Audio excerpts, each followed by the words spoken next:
ትናንትና ነበረ አውሮራንና የሱፍ አበባን ያስነበብኳት እህቴ አየሽው ወዳጅሽን ሀብታሙን ያለችኝ። አልገባኝም ሀብታሙ ማን እንደሆነ።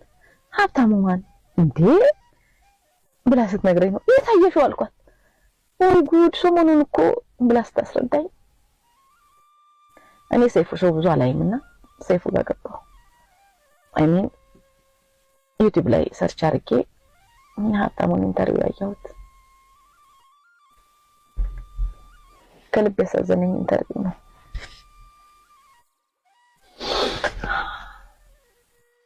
ልብ ያሳዘነኝ ኢንተርቪው ነው። ምን የሚል ነገር ሰምቼ አውቃለሁ።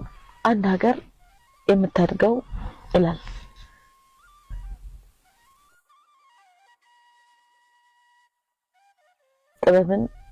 ጥበበኞችንና ሴቶችን ስታከብር ነው ይላል።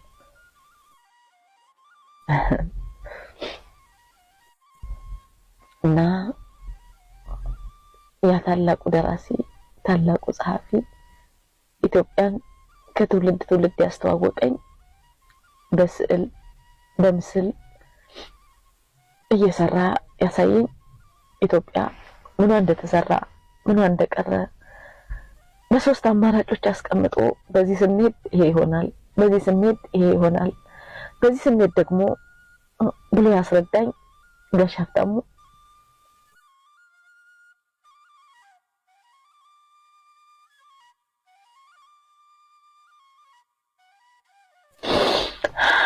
I'm sorry በጣም ነው ያዘንኩት።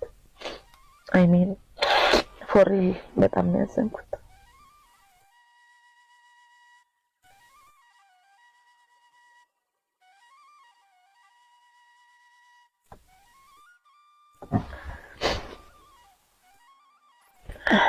sorry መልካም ቀን ይሁንላችሁ። አመሰግናለሁ።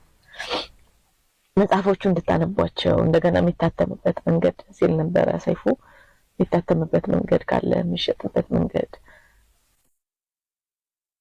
ኤኒዌይ እሱ የሚረዳበት መንገድ አይ ሚን የተሻለ ስለሚያስብ ዛሬም ገና ብዙ ስለሚያስብ ገና ዛሬም ብዙ ስለሚነግረን ያው I don't know ምን ያህሎቻችን የምናነበው አላውቅም፣ ግን